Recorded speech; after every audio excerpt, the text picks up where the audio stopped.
Good morning students, कैसे हैं आप लोग। आशा अच्छे होंगे।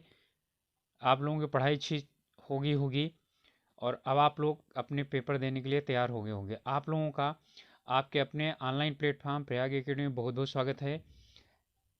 स्टूडेंट्स,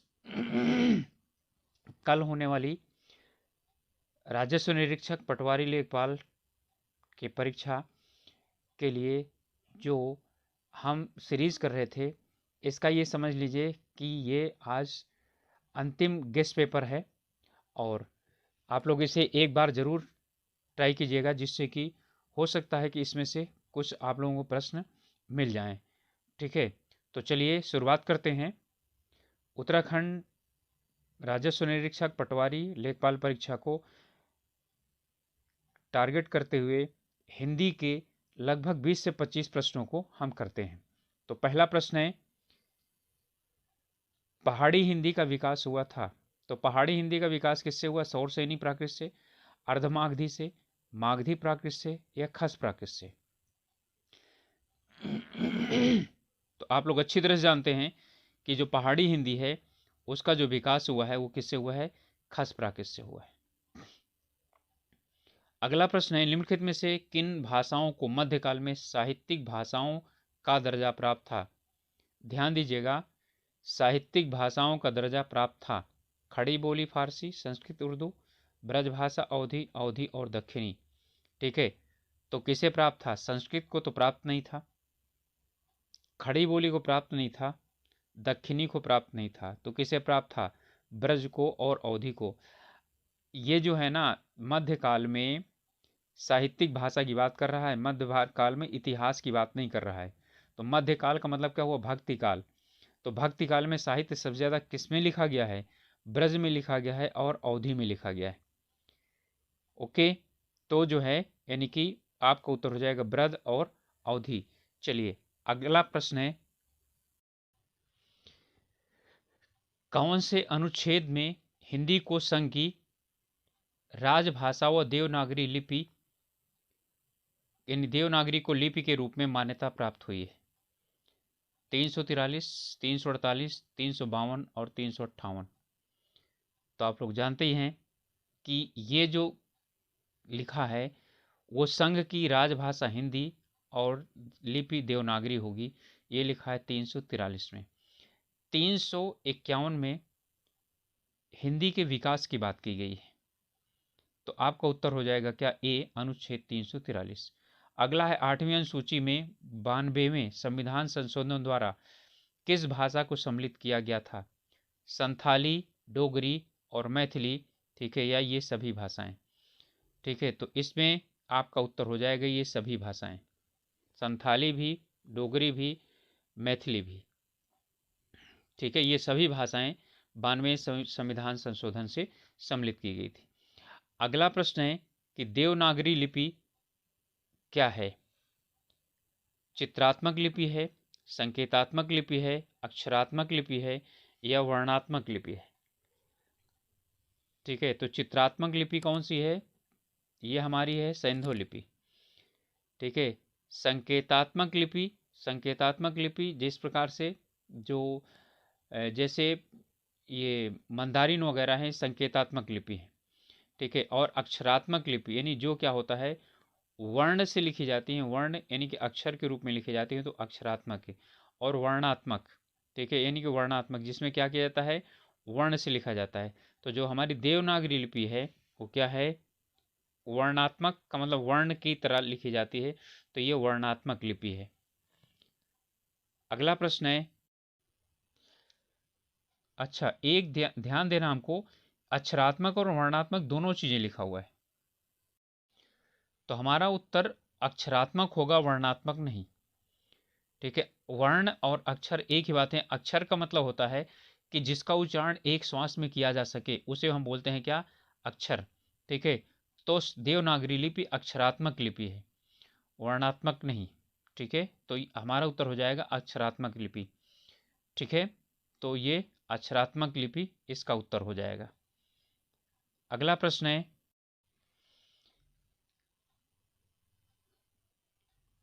नामुमकिन खुशबू बनाम शब्दों में से कौन से विदेशज उपसर्ग का प्रयोग हुआ है? अरबी का, फारसी का, तुर्की का या पुर्तगाली का? तो नामुमकिन, ठीक है, यानी कि इसमें उपसर्ग की बात कर रहा है तो यहाँ क्या ना लगा है, मुमकिन में लगा हुआ है ना, ठीक है। और यहाँ पर खुशबू और बनाम, नाम में बा लगा हुआ है तो, और बू में खुश लगा हुआ है, तो ये आपके कौन से हैं? ये अरबी के उपसर्ग हैं। ओके, इस बार निम्नलिखित में से कौन में आ प्रत्यय का प्रयोग हुआ है? प्रत्यय की बात कर रहा है। सुनहरा, कलूटा, बोझा और घेरा, मंझला, झरना और सुहावना और पालना। ठीक है, तो इसमें आपका मझला और झरना ये पूरे पूरे शब्द हैं। झरन में आ नहीं लगा, कह रहा है कि आ प्रत्यय है किसमें? और ये सोना है, सुनहरे में हरा लगा हुआ है, काला में ऊटा लगा हुआ है, मंझला में ला लगा हुआ है, झरना में यानी कि हाँ आ है लेकिन यहाँ पर ला लगा हुआ है, तो दोनों की बात कर रहे हैं ना। बोझ में आ लगा है बोझा, घेर में आ लगा है घेरा, सुहावना यहाँ पर आवना है, और यहाँ पालना यहाँ यानी कि ना लगा हुआ है, पाल और ना। यहाँ पर जो आपका जो है ना प्रत्यय है वो आ वाला जो प्रत्यय है वो बोझ, बोझा और घेरा, ठीक है, यहाँ पर लगा हुआ है। अगला प्रश्न है तो आपका उत्तर हो जाएगा बी, बोझा और घेरा। इसमें कह रहा है इनमें से कौन सा उत्क्षिप्त व्यंजन है? तो टाठा, डाढ़ा, एढ़ा और ढा, और णा और या। तो उत्क्षिप्त व्यंजन का मतलब होता है ये दो होते हैं, डा और ढा, जिनके नीचे क्या लगा रहा है? नुक्ता लगा रहता है, इसे उत्क्षिप्त व्यंजन कहा जाता है। तो आपका उत्तर हो जाएगा सी। अगला व्यंजन यानी कि प्रश्न है नासिक के व्यंजन कहा जाता है, यानी नासिक के व्यंजन किनको कहा जाता है? अनुनासिक वर्णों को, स्पर्शरी व्यंजनों को, पंचमाक्षरों को, संघर्षी व्यंजनों को। तो जो नासिक के होते हैं वो अनुनासिक वर्ण तो होते ही हैं, अनुनासिक और अन यानी कि जो है अनुनासिक और नासिक व्यंजन एक ही शब्दों को यानी कि वर्णों को कहा जाता है, लेकिन ये इन दोनों को किसे कहा जाता है? पंचमाक्षरों को कहा जाता है, ठीक है। और पंचमाक्षर नाम इनको किसने दिया है? ये श्याम सुंदर दास जी ने दिया है। अगला प्रश्न है किसी वर्ग के पहले और तीसरे व्यंजन क्या कहलाते हैं?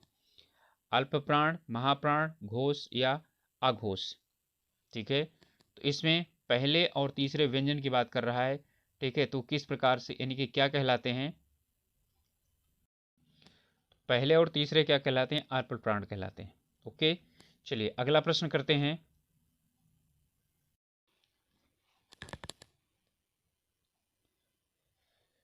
निम्न में से सर्वनाम के संदर्भ में कौन सा कथन असत्य है? प्रश्न का बोध कराने वाले सर्वनाम प्रश्नवाचक सर्वनाम कहलाते हैं, बिल्कुल सही है। कौन और क्या, कोई, कुछ अनिश्चयवाचक सर्वनाम होते हैं, ये भी बिल्कुल सही है। जो और सो, जिसकी संबंधवाचक सर्वनाम है। वह, ये मध्यम पुरुष सर्वनाम है, ठीक है, तो ये भी सही है। जो और सो ये किसके हैं? संबंधवाचक सर्वनाम के हैं। वह, वे और ये मध्यवाचक नहीं, ये क्या चीज़ है? अन्य पुरुष हैं। तो आपका क्या हो जाएगा? गलत, यही हो जाएगा। अगला प्रश्न है इनमें से कौन सा क्या किया गया? सुमेलित नहीं है। तो इनमें से सुमेलित कौन सा नहीं है? तो कौन सा सुमेलित नहीं है? त्रैमासिक और निरोग, त्रैमासिक और निरोग ये परिमाणवाचक विशेषण, पहाड़ी और दयालु गुणवाचक विशेषण, यह और वह सार्वनामिक विशेषण, पहला और तीसरा संख्यावाचक विशेषण, ठीक है। तो आप लोग अच्छी तरह से जानते हैं कि त्रैमासिक जो है ये और निरोग, ये जो है निरोग गुणवाचक विशेषण है और त्रैमासिक जो है ये संख्यावाचक है, ठीक है। इसलिए ये परिमाणवाचक नहीं होंगे, बाकी सब सही हैं।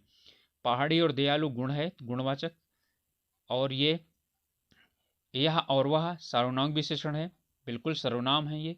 पहला और तीसरा संख्यावाचक विशेषण है, ठीक है। तो ये हमारे क्या थे? ये यानी कि हमारा पहला वाला त्रैमासिक यानी कि निरोग ये परिमाणवाचक नहीं है, ठीक है। ये हमारा उत्तर असुमेलित था या असत्य था।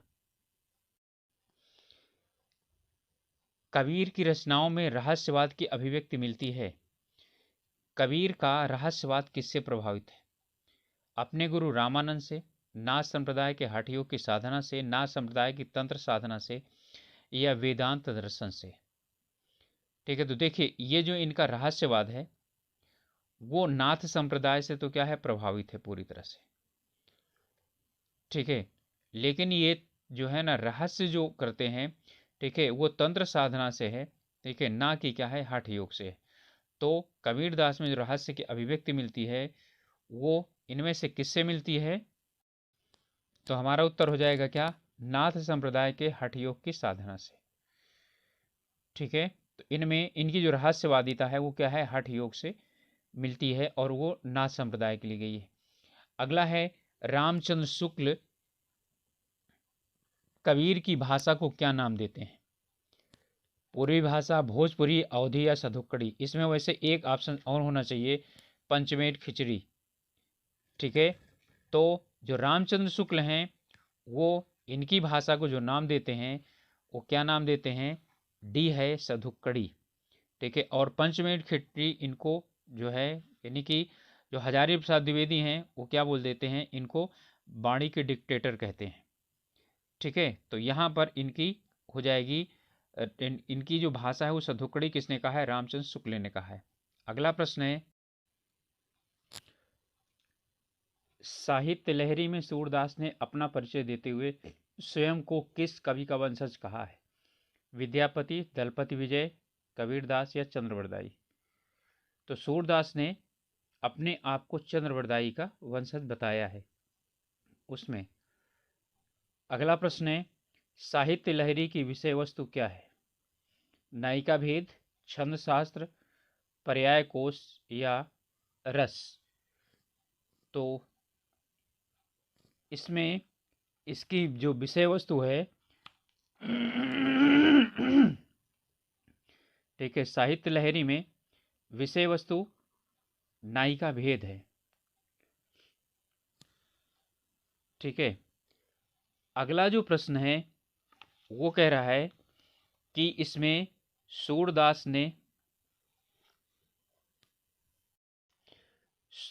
ने दृष्टकूट पद किस ग्रंथ में लिखे हैं? यह सूरदास के दृष्टकूट पद किस ग्रंथ में संकलित हैं? सूर सागर, साहित्य लहरी, सूर सरावली या भ्रमर गीत? तो दृष्टकूट पद, ठीक है, तो अभी तक साहित्य लहरी जितने भी मैंने बताया उसी का ही यह है उत्तर, साहित्य लहरी होगा। ओके, चलिए अगला प्रश्न है, शिव का पर्यायवाची क्या है? शिवालय, रुद्र, रुद्राक्ष या हरि? तो शिव का जो पर्यायवाची शब्द है वो क्या है? रुद्र शब्द है। शिवालय तो शिव का मंदिर कहा जाता है, ठीक है, रुद्राक्ष और हरि तो जो है वो विष्णु का पर्यायवाची है, रुद्राक्ष तो वृक्ष होता है एक। शिवा शब्द का पर्यायवाची कौन सा है? शंकर, अतिरेक, रिश्तेदार या अलावा? ठीक है, तो शिवा। ठीक है, ध्यान से देखिएगा ये कौन सा शिवा लिखा है। ठीक है, यदि यही शिव वाला शिवा हो जाता तो वो हो जाता पार्वती। तो शिवा का मतलब होता है कि अलावा, के अलावा, तो इसका हो जाएगा क्या? अलावा। सूरज का पर्यायवाची शब्द क्या है? अंशुमाली, आदित्य, भास्कर या उपरोक्त सभी? तो सूरज की ये सभी पर्यायवाची हैं, अंशुमाली भी है, आदित्य भी है और ठीक है भास्कर है, इसलिए रविवार को आदित्यवार भी कहा जाता है। हिरण्य का पर्यायवाची शब्द कौन सा है? कुरंग, सारंग, कंचन या केसरी? ठीक है, तो हिरण्य की बात कर रहा है, हिरण की बात नहीं कर रहा है। तो हिरण्य गर्भा, ठीक है, तो हिरण्य बोला जाता है सोने को, और सोने का यहाँ पर क्या है? कंचन है। ठीक है, सारंग बादल होता है, सर्प होता है, मोर होता है, कुरंग हिरण होता है, केसरी जो है वो होता है शेर। ठीक है, तो हमारा जो हिरण्य का पर्यायवाची शब्द हो जाएगा वो क्या हो जाएगा? कंचन हो जाएगा। अगला प्रश्न है, चलिए अब विलोम शब्द बताइएगा। औरत का विलोम क्या होता है? मनुष्य या मर्द या पति। तो औरत का विलोम ये अरबी शब्द का है तो इसका होता है मर्द। फिर रिजु, रिजु का अर्थ यानी विलोम शब्द का होता है सीधा, सरल, तिर्यक या वक्र। रिजु का मतलब होता है सीधा और वक्र का मतलब टेढ़ा, तो रिजु का जो होगा वो हो जाएगा वक्र। अगला है करुण का विलोम शब्द क्या होगा? कृतघ्न, कुपित, शीलवान या निष्ठुर। ठीक है, तो करुण का मतलब होता है दयावान, तो इसका क्या हो जाएगा? निष्ठुर हो जाएगा। अगला प्रश्न है कि कृतज्ञ का विलोम क्या होगा? कृतघ्न, कृतार्थ, निंदक या प्रत्युपकार। उपकार का प्रत्युपकार, स्तुत का होता है स्तुत्य का होता है निंदक, और कृतज्ञ का होता है कृतघ्न। कृतज्ञ का मतलब किए हुए के मानने वाला, कृतघ्न का मतलब किए हुए को न मानने वाला। अगला प्रश्न है, यहाँ कुछ शब्दयुग में दिए गए हैं, उनके अर्थ हमको देखने हैं। तो गृह और ग्रह का अर्थ क्या होता है? निवास, कक्षा, घर और नक्षत्र, नक्षत्र और मगरमच्छ, घड़ियाल और ठीक है तारागण। तो यहाँ पर गृह दिया हुआ है, तो गृह का मतलब होता है, गृह का मतलब हो गया घर, तो घर सिर्फ इसमें है तो आपका यही हो जाएगा। यदि आपको ग्रह का नहीं आता है तो ग्रह का मतलब क्या होता है? नक्षत्र होता है। चित्त और चित्त, ठीक है, तो चित्त का मतलब क्या होता है? मन, ठीक है, और चित्त का मतलब क्या होता है ये आपको पता चल जाएगा। तो चित्त दुविधा, थका हुआ, चंचल और पराजित, पराजित और अंतःकरण, मन और पीठ के बल पड़ा हुआ। तो चित्त होता है ना, कुश्ती में चित्त होता है, ठीक है, और यह उसमें भी होता है आपका जो टास्क करते हैं सिक्का, उसमें भी चित्त यानी हेड और टेल होता है। तो चित्त का मतलब होता है पीठ, पीठ के बल लेटा हुआ, ठीक है, या पड़ा हुआ। तो चित्त का मतलब मन, पीठ के बल लेटा हुआ, ये हो जाएगा चित्त और चित्त का। इस वजह से चंड और चंड, ठीक है, तो चंड का मतलब क्या होता है? इनमें एक भी पता होगा तभी आप निकाल पाएंगे। चंड का मतलब होता है चतुर, तो चतुर और क्रोधी, धोखेबाज और शराबी, चोर और मूर्ख, और मद्यप और मादकता। ठीक है, तो यहाँ चंड का मतलब चतुर, या आप क्या ले सकते हैं? धोखेबाज से ले सकते हैं, और चंड का मतलब होता है शराबी। ठीक है, तो चंड और चंड, अब यहाँ पर यानी कि इसमें कौन सा आ जाएगा? वैसे चंड का मतलब चतुर भी होता है, धोखेबाज भी होता है, ठीक है, तो आपका क्या हो जाएगा? फिर यहाँ पर आ जाएगा धोखेबाज और शराबी। अगला प्रश्न है, यहाँ पर थोड़ा सा जो है वो है, चंड का मतलब धोखेबाज तो होता है, लेकिन मुझे लगता है कि चंड का मतलब क्रोधी होता है, शराबी नहीं होता। तो हमारा उत्तर जो है ये होना चाहिए, चंड का मतलब चतुर और चंड का मतलब है क्रोधी। चंड का मतलब है जो अपना काम तुरंत निकाल ले, ठीक है, बहुत चालाकी के साथ निकाल ले, तो चंड का मतलब चालाक होता है, धोखेबाज नहीं होता है। लेकिन धोखेबाज कभी कभार उसे कह दिया जाता है जब धोखेबाजी से अपना काम करे। तो चंड और चंड का जो अर्थ होगा वो यही होगा, चतुर और क्रोधी। ओके, तो इसके लिए माफी चाहता हूँ, मुझे लगता है यही होगा, ठीक है, चतुर और क्रोधी। चलिए, अनेक शब्दों में एक शब्द, जिसे मनोवांछित प्राप्त हो गया हो उसे क्या कहते हैं? आत्मकाम, पूर्ण काम, संतुष्ट या निष्काम। तो जिसे मनोवांछित वस्तु की प्राप्ति हो जाती है उसे क्या कहा जाता है? उसे कहा जाता है संतुष्ट। ठीक है, एक स्थान से दूसरे स्थान को हटाया हुआ, यानी कि एक स्थान से दूसरे स्थान तक भेजा जाता है उसको, जिसे अंतरित, स्थानांतरित, प्रवासी या मुसाफिर। तो एक स्थान से दूसरे स्थान पर गया हुआ नहीं, हटाया हुआ, तो होता है स्थानांतरित, यानी स्थान को अंतरित कर देना, स्थानांतरित हो जाएगा। हवन में जलाने वाली लकड़ी, इसे क्या कहा जाता है? हवन सामग्री, वन काष्ठ, शुष्क काष्ठ या समिधा। तो इसे जो कहा जाता है वो होता है समिधा। हवन सामग्री तो हवन में जलाने वाली लकड़ी नहीं, ठीक है, जो जलाने वाली क्या होती है, ठीक है, सामग्री होती है पूरी, उसे कहा जाता है, ठीक है, समिधा। अगला प्रश्न है, वर्षा शब्द का उचित बहुवचन बताइए, यानी वर्षा का बहुवचन क्या होगा? वर्षाएं, वर्षाओं, वर्षा या वर्षागण। ठीक है, तो वर्षा का बहुवचन होगा वर्षा, यानी वर्षा जो पदार्थवाचक है वो हमेशा एक वचन में ही प्रयोग किया जाता है, तो चाहे एक वचन हो या बहुवचन हो वर्षा ही होगा इसका। ये आम उसके लिए हैं। इस वाक्य में स्थूलांकित अंश है, यानी उसके लिए, तो उसके लिए अन्य पुरुष एक वचन संप्रदान,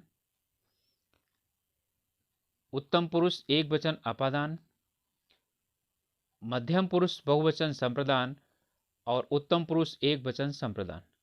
उसके लिए है ना, तो ये एक वचन तो होगा, तो बहुवचन वाला समाप्त कर दीजिए, एक वचन है। ठीक है, और उत्तम पुरुष मैं और हम होता है, तो उत्तम पुरुष भी खत्म कर दीजिए। मध्यम पुरुष कौन सा होता है? तुम होता है, तो तुम तो है नहीं है। ठीक है, तो यहां पर मध्यम पुरुष भी समाप्त हो जाएगा। अब बचा क्या? उसका या वह का होता है, यानी कि वह अन्य पुरुष है, तो अन्य पुरुष का एक वचन और संप्रदान है, तो उसके लिए अन्य पुरुष एक वचन और संप्रदान है। अगला कह रहा है उत्तम पुरुष बहुवचन संबंध कारक। ठीक है, इसमें उत्तम पुरुष बहुवचन संबंध कारक, ठीक है, कौन सा होगा? तो ये हमारा है तुम्हारा, उसका, मेरा या हमारा। उत्तम पुरुष बहुवचन यानी मैं का जो है वो हमारा होगा, मेरा तो एक वचन हो गया, उसका वह से बनता है उसका, तो ये अन्य पुरुष हो गया। ये तुम से बनेगा तो ये आपका मध्यम पुरुष हो गया, और ये दोनों उत्तम पुरुष हैं, लेकिन ये एक वचन है, ये बहुवचन है। तो मैं, मेरा ये एक वचन है, हम और हमारा बहुवचन है, तो आपका हो जाएगा उत्तम पुरुष बहुवचन संबंध कारक, ये हमारा होगा। अपूर्ण भूत का उदाहरण है आपका पत्र मिल गया था, ये तो पूरा हो चुका काम। वर्षा हुई होगी, ठीक है, ये जो है ना ये अपूर्ण भूतकाल नहीं है, संभाव्य भूतकाल है। बालक सो रहा था, वर्षा हुई थी, ठीक है, ये पूर्ण भूतकाल है। ये बालक सो रहा था, सोने का पता है लेकिन जागने का पता नहीं है, इसलिए क्या हो जाएगा? अपूर्ण भूतकाल है। अपूर्ण भूतकाल, अपूर्ण भूतकाल, अपूर्ण वर्तमान का मतलब रहा, रही, रहे आता है, अपूर्ण होता है। अगला है बारिश होगी तो हम भी पिकनिक चलेंगे। इस वाक्य में क्या है? संभावना वृत्ति है, संकेतार्थक वृत्ति है, आज्ञार्थक वृत्ति है या निश्चयार्थक वृत्ति है। तो इसमें बारिश होगी तो हम भी पिकनिक चलेंगे, तो ये क्या है? ना तो संकेत है, ना आज्ञार्थक है और ना ही निश्चयार्थक है। क्या है? संभावना है। बारिश का होना संभावना पर है, तो ये यानी संभावनार्थ वृत्ति है। ओके, अगला प्रश्न है, इसमें है यथोचित में कौन सी संधि है? विसर्ग संधि, स्वर संधि, व्यंजन संधि है, इनमें से कोई नहीं। तो यथाधन उचित है ना, तो आ और ओ मिलकर के कौन सा बना? स्वर संधि। ओ आया है, ओ किसके अंतर्गत आता है? गुण संधि के अंतर्गत आता है, तो हो जाएगा क्या? गुण संधि।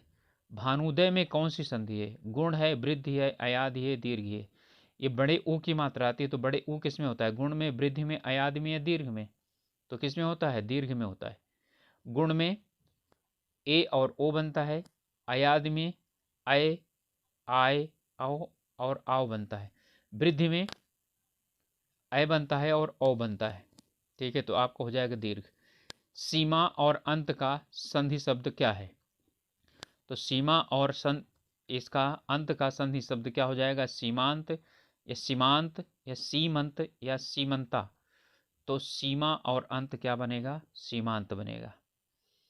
अगला संधि है गुण संधि का उदाहरण कौन सा है? महाधन औषधि, महाधन ईश्वर, भोजन धन औषधि, गिरिधन ईश। गुण की बात कर रहा है। ई और ई मिलकर ईश हो जाएगा, दीर्घ संधि। महाधन ईश्वर, आ और ई मिलकर महेश्वर बनेगा, यही आपका गुण संधि का होगा। महाधन औषधि, ये क्या बनेगा? दीर्घ संधि बनेगी, सॉरी वृद्धि संधि बनेगी।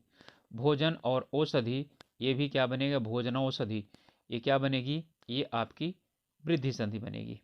ठीक है, ये दोनों वृद्धि हो जाएंगी, ये गुण हो जाएगी और ये हो जाएगी कौन सी? आपकी दीर्घ संधि। ओके, अगला प्रश्न है, इनमें से सही वाक्य चुनिए। जो कुछ मेरा है सब आपका है, जो कुछ मेरी है सब आपकी है, जो कुछ मेरा है सब आपके हैं, उपरोक्त में से सभी अशुद्ध है। ठीक है, तो वस्तु नहीं होता है, बल्कि क्या है, जो कुछ मेरा है सब आपका है, ये आपका क्या हो जाएगा, सही हो जाएगा। तुम चलो हम आते हैं, तुम चलो मैं आता हूँ, गलत हो गया।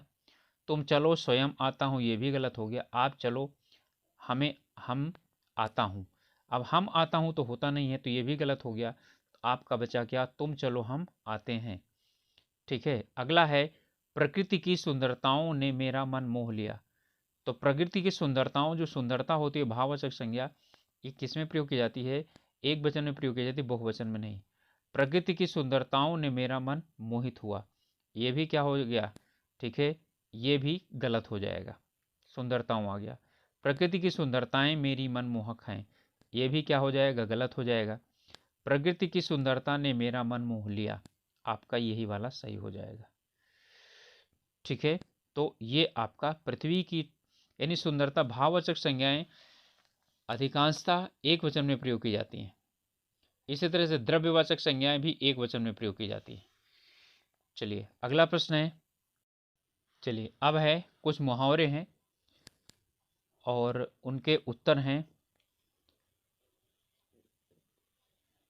इसमें पहला है, बताना है कि कल पढ़ना का अर्थ क्या होता है। कल पढ़ना, बीमार होना, चैन मिलना, दर्द शांत होना या आलस्य करना। ठीक है, तो कल पढ़ना का अर्थ क्या होगा,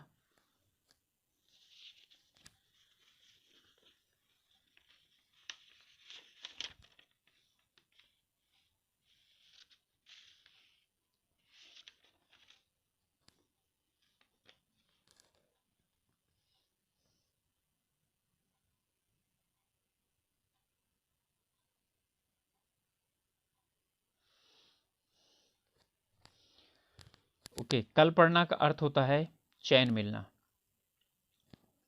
बीमार होना, दर्द शांत होना या आलस्य करना नहीं। कलेजा ठंडा होने का अर्थ क्या होता है, अत्यधिक कमजोरी, क्रोधित होना, संतोष होना या बीमार होना। ठीक है, तो कलेजा ठंडा होना, अत्यधिक कमजोरी होना, ये गलत है। क्रोधित होना ये भी गलत है, बीमार होना ये भी गलत है। आया क्या, संतोष होना। ठीक है, किस खेती की मूली, ठीक है, तो इसका मतलब है धनी और प्रभावशाली, विनम्र और सज्जन, शक्तिशाली और अधिकारी, अधिकारहीन और शक्तिहीन। ठीक है, तो किस खेत की मूली, यानी जिसका क्या हो, कोई शक्ति ना हो, कोई महत्व ना हो, तो उसके लिए क्या आएगा, अधिकारहीन और, ठीक है, शक्तिहीन। अगला है कुआं खोदना। ठीक है, तो कुआं खोदना का अर्थ क्या होता है, हानि पहुंचाने का यत्न करना, सबके लिए जल का प्रबंध करना, सबकी भलाई करना, उपरोक्त से कोई नहीं। तो कुआं खोदना का होता है हानि पहुंचाना। बोलते हैं ना, किसी को कुआं खोदेंगे यानी कि खाई खोदेंगे तो कुआं खोद जाएगा, तो कुआं खोदना का मतलब हानि पहुंचाने का प्रयत्न करना होता है। अगला है खून के घूंट पीना, यानी कि पराजित होना, अपमान सहना, हानि होना या भयभीत होना। ठीक है, तो खून के घूंट पीना का क्या होता है, अपमान सहन करना। ठीक है, तो ये हमारा हो जाएगा खून के घूंट यानी पीना, अपमान सहन करना हो जाएगा इसका उत्तर। अगला प्रश्न है, अधिसूचना की समाप्ति पर स्वनिर्देशन के स्थान पर क्या लिखा जाता है। भवदीय, हस्ताक्षर एवं पदनाम, सचिव, उपसचिव, मंत्री के हस्ताक्षर में विभाग का नाम या आपका शुभेच्छु। तो इसमें आपका शुभेच्छु अर्ध सरकारी पत्र में लिखा जाता है। मंत्री के हस्ताक्षर कहीं पर भी किसी पत्र में नहीं होते सरकारी में। भवदी जो है ये आपके सरकारी पत्र में लिखा जाता है। तो अब उत्तर सिर्फ एक बचा, हस्ताक्षर एवं पदनाम। पदनाम का नाम सचिव या उप सचिव लिखा जा सकता है। तो अधिसूचना की समाप्ति के बाद, विज्ञप्ति की समाप्ति के बाद सिर्फ हस्ताक्षर और पदनाम लिखा जाता है। ठीक है, और कुछ भी नहीं लिखा जाता है। नहीं, पदनाम का मतलब सचिव या उप सचिव। ठीक है, पदनाम ये लिखा जाता है, तो ये हो सकता है। अगला प्रश्न है कि इनमें से कौन कार्यालयी प्रारूप नहीं है। सरकारी पत्र, कार्यालय आदेश, अनुस्मारक पत्र, आवेदन पत्र। ठीक है, तो यहाँ पर कार्यालय प्रारूप कौन सा नहीं है? सरकारी पत्र भी है, कार्यालय आदेश भी है, अनुस्मारक भी है। आवेदन पत्र सरकारी प्रारूप नहीं आता है। अगला प्रश्न है, अर्धशासकीय पत्र में प्रेषित का नाम, पद और पता कहाँ पर लिखा जाता है? संबोधन से पहले, पत्रांक दिनांक से पहले, स्वनिर्देशन से पहले, या पत्र के नीचे बाईं ओर। ठीक है, तो अर्धशासकीय पत्र में जो प्रेषक होता है उसका नाम और पता ऊपर लिखा जाता है। ठीक है, प्रेषिती का जो नाम है और पता है पत्र समाप्त होने के बाद बाएं तरफ नीचे लिखा जाता है, तो पत्र के नीचे बाईं तरफ। तो स्टूडेंट्स, ये थे कुछ चुने हुए प्रश्न जो आप लोगों को कल के आने वाली परीक्षा में और काफ़ी मददगार सिद्ध हो सकते हैं। तो वीडियो समाप्त करने से पहले एक बार रिक्वेस्ट है आप लोगों से कि यदि अभी तक चैनल सब्सक्राइब नहीं किया है तो प्लीज़ आप लोग सब्सक्राइब कीजिए। साथ ही साथ अपने ग्रुप्स में इसको शेयर कीजिए, जिससे कि कुछ लोग और हम लोगों के साथ जुड़ सकते हैं, तो यानी कि जुड़ सकते हैं। और साथ ही साथ आप लोग अपना पेपर अच्छी तरीके से कीजिए और बहुत ही सावधानीपूर्वक पढ़िए प्रश्नों को और तब उत्तर दीजिए, और अच्छा होगा आप लोगों का पेपर। और आप लोग जब पेपर में बैठेंगे तो बिल्कुल अपना पूरा ध्यान लगा करके और पेपर हल करिए। मिलते हैं अगले वीडियो में, और आप लोगों को सबको आपके पेपर के अच्छे होने की शुभकामनाएं। ईश्वर करे आप लोगों का पेपर बहुत अच्छा हो और आप लोगों का सिलेक्शन हो, और इन्हीं आशाओं के साथ और ईश्वर से इन्हीं प्रार्थनाओं के साथ मिलते हैं अगले वीडियो में। तब तक के लिए ऑल द बेस्ट।